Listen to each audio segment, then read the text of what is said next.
Hi there, this is Unmesh from Piximperfect, and today we're going to transform this photo from flat, boring daylight to dramatic moonlit night with Photoshop. The idea here is very simple. First of all, we're going to create the base for the nightly atmosphere. Secondly, which is the most important thing, we're going to paint the light manually. And for this, I would highly recommend using a Wacom tablet because that way it will be extremely helpful for you to have more accuracy, much more than ever than a mouse. Not only that, you will have the ability to use pressure sensitivity to control the amount of light just by using the pressure in your hand, thus allowing you to paint the light more realistically. The one that I am using is the Wacom Intuos Pro medium size, and by the way, if you want to learn how to set up your Wacom tablets, you can watch this video. After the dodging and burning, all we need is a little bit of color grading and overlays to get the effect that we are going for. I'm ready, I hope so are you, so without any further ado, let's get started.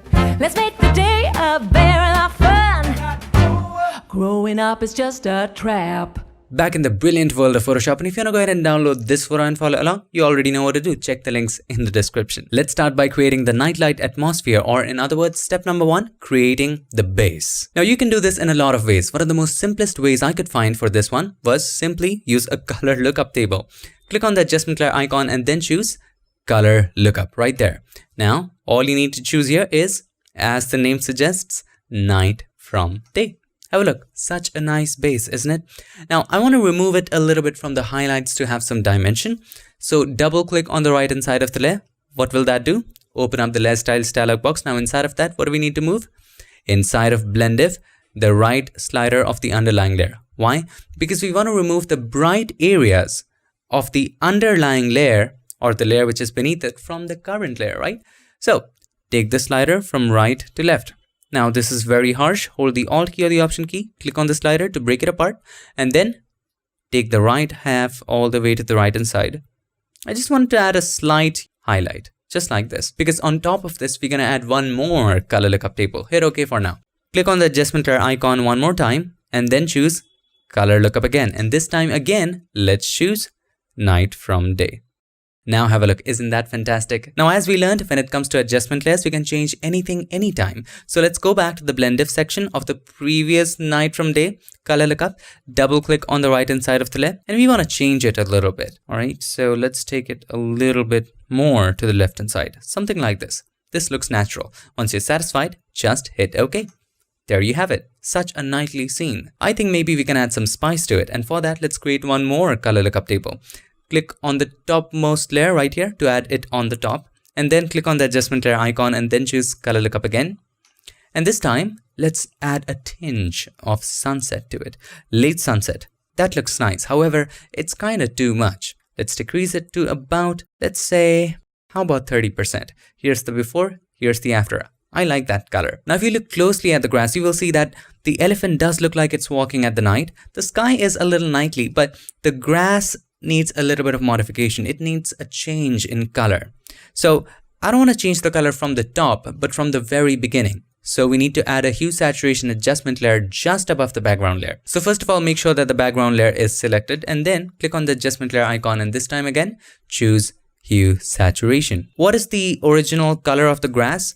Yellows, right? So we need to choose yellows from the drop down right there, and we can expand the range that it's selecting. And now let's change the hue and saturation. Let's play with it.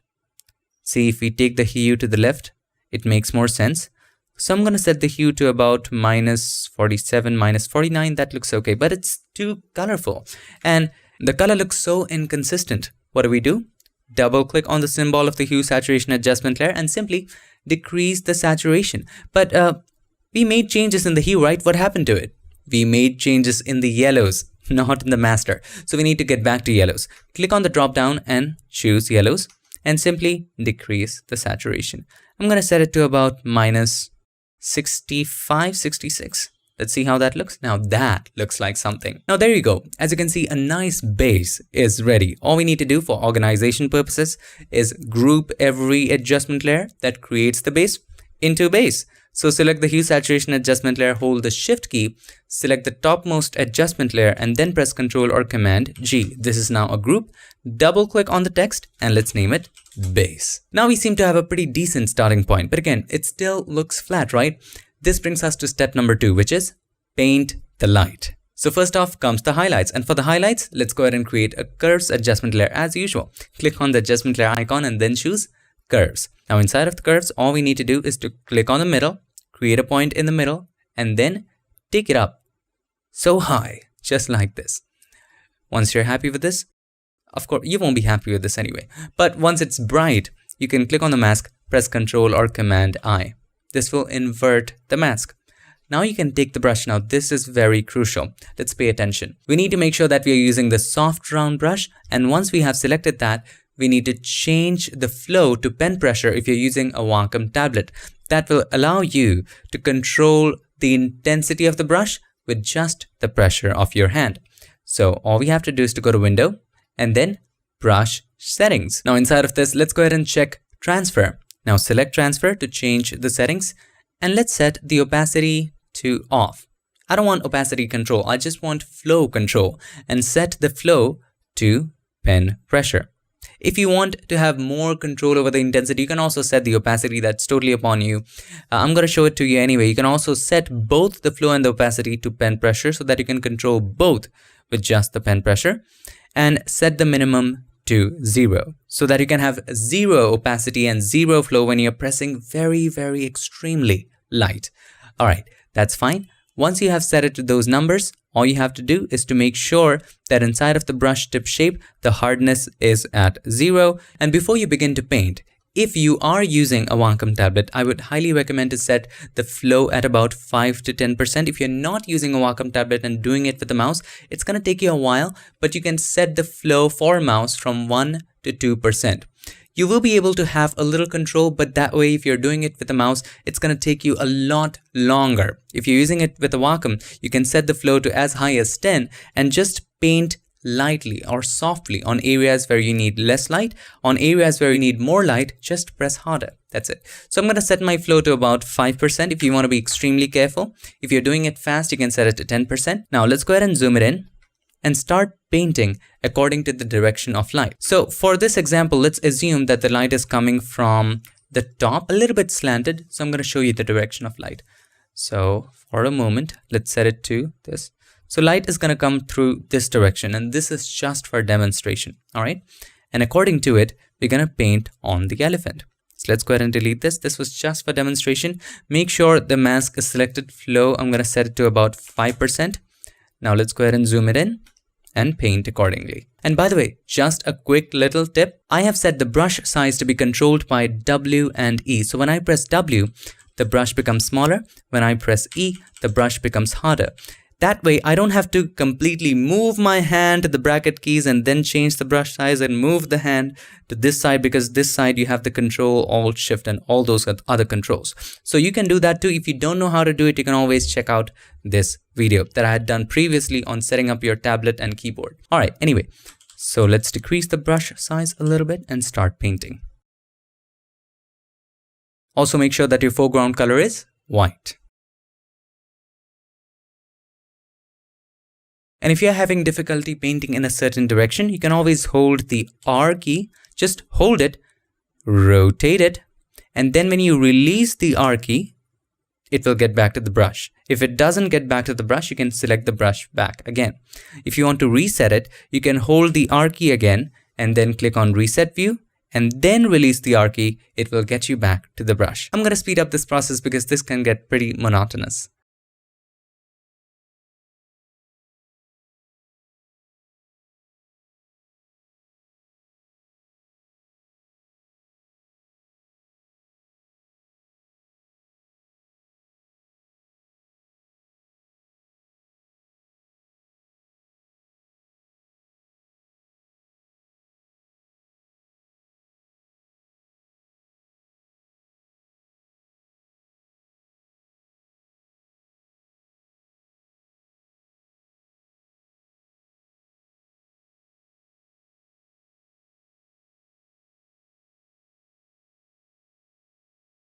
Now once we have done the highlights, similarly we will do the shadows. So click on the adjustment layer icon again, and this time again choose curves and take it down.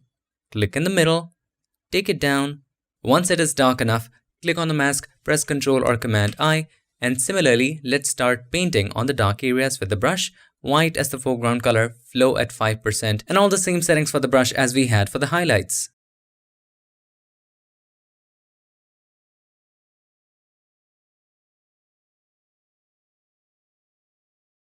Let us name these two curves adjustment layers respectively. This one was for the shadows, and this one is highlights. Just for organization. After finishing up the highlights and shadows, it does look pretty amazing, isn't it? However, I think there has to be a little bit more brightness in the ground as well. So we can add a little more highlights by creating one more curves adjustment layer, and then just brighten it up just a little bit, and then select the mask, press Ctrl or Command I.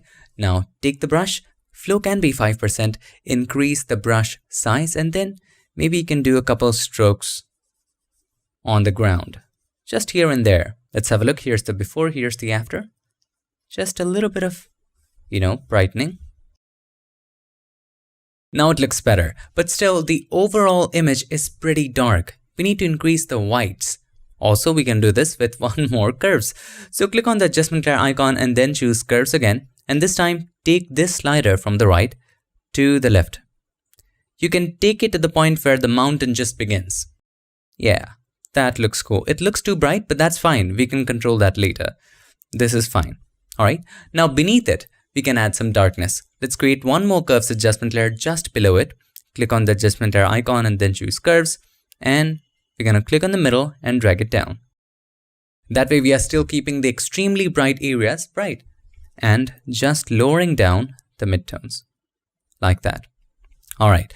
Now we can spare the elephant right here by selecting the mask and then taking the brush, black as the foreground color, and then just dab above the elephant. You can also increase the flow and turn off pressure sensitivity, or you can just select soft round again. It will set it to defaults. So I'm going to click on the elephant just like this, and now erase the extras.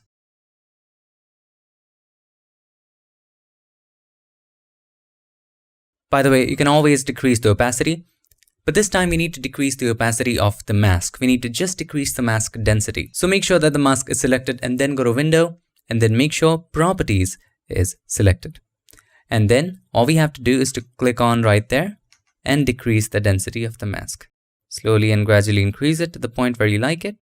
So I'm going to leave it at about 56, 57. What about 55? Let's keep it at that and we are good to go. Now with every light comes the shadow. So we need to definitely create a very soft shadow for the elephant. So let's create one more curves adjustment layer, and this time we're going to take it down just like that. One more time. Now inside of the mask, press Ctrl or Command I. It turns it black. Now let's take the brush. This is a very simple shadow. So we're going to take a soft round brush, make it this larger, make sure that the foreground color is white, and just dab in the middle, very middle. Have a look at the mask. It is just a circle, soft circle, right? Now press Ctrl or Command T and just flatten it and place it beneath the elephant. You can make it wider if you want to. I'm going to keep it that way. And there you are, just a soft shadow. Also, if you want to remove the shadows from some areas, make sure the mask is selected, take the brush, black as the foreground color, and then just erase it from these areas. Alrighty, now you can of course decrease the opacity of this one. I would keep it at about 40-ish. Now once we are done with all of these highlights and shadows, it's always great to group it up to keep it organized. So select the first adjustment layer right there, hold the Shift key, select the last one that deals with highlights and shadows.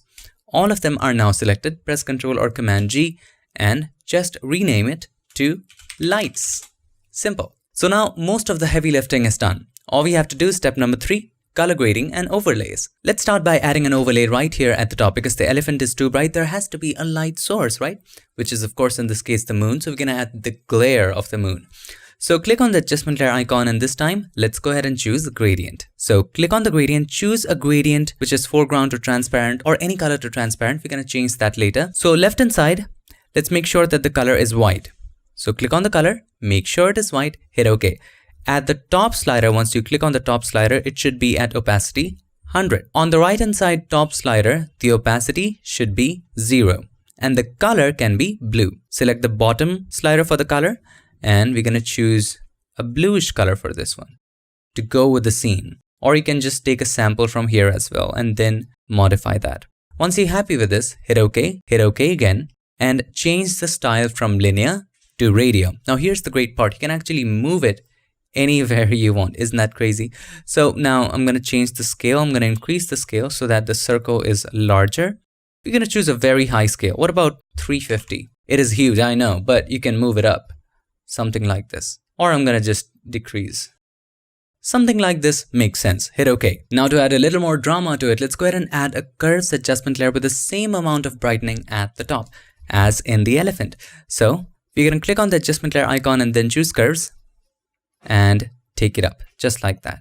This looks fine. Now click on the mask and then select the gradient. And this time choose a gradient from black to white. And then let's draw a gradient from black to white. Bottom to top, something like this. Yeah, that looks nice. Have a look. Here's the before, here's the after. Creates that nice mood for the scene. Now I think it's time to do a little bit of color grading on the scene. You don't have to work so hard or do something so manual. Just apply a color lookup table. Click on the adjustment layer icon and then choose color lookup. And the one we're going to use here is horror blue. Because it's blue, so why not try it? There. And have a look at the scene. Isn't that quite amazing? So I'm going to go ahead and decrease the opacity because of course this is too much. So we're going to set it to about 55, 54. That looks fine. You can also go crazy and increase it even more for a more moody kind of look. This is even better. Now I'm going to use a super dramatic mist brush that I downloaded from Envato Elements. Let me show that to you. Have a look right here.